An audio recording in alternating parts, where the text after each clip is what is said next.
the first time in my life I have ever entered a police cell and spent a night.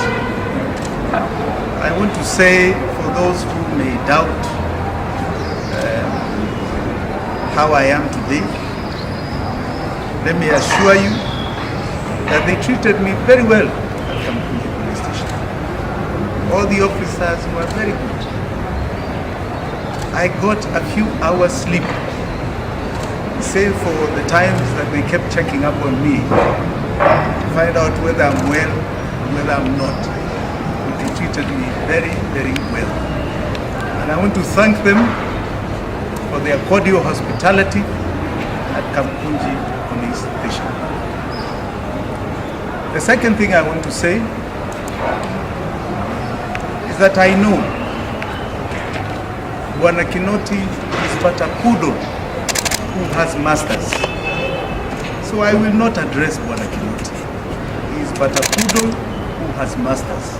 I'm going to address his masters.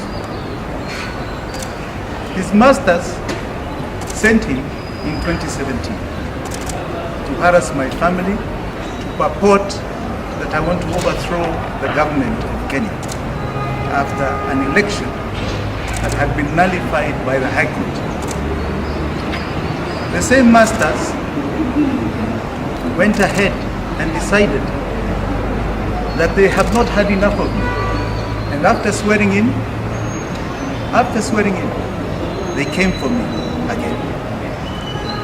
The same masters came for my father, my 80-year-old father. In fact, not 80, 90-year-old father, who has never seen a police cell like I have seen today. Never. The same masters put an obituary of me in a newspaper and advertised my death. That is what is called a death promise.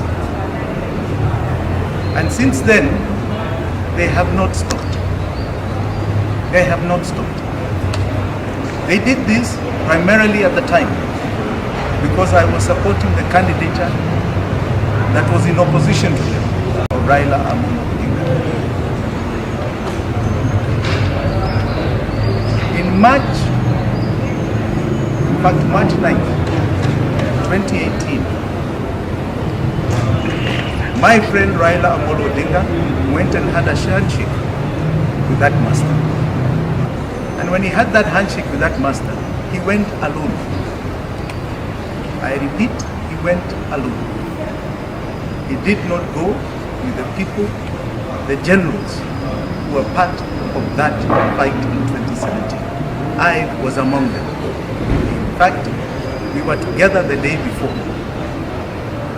And the day before that, we were planning how to march to State House because he had been sworn in. How is he going to take his office? And in that meeting, I want to tell you, it was James Orengo, myself, and him. Orengo and I were shocked on the 9th when we saw him on TV like everybody else.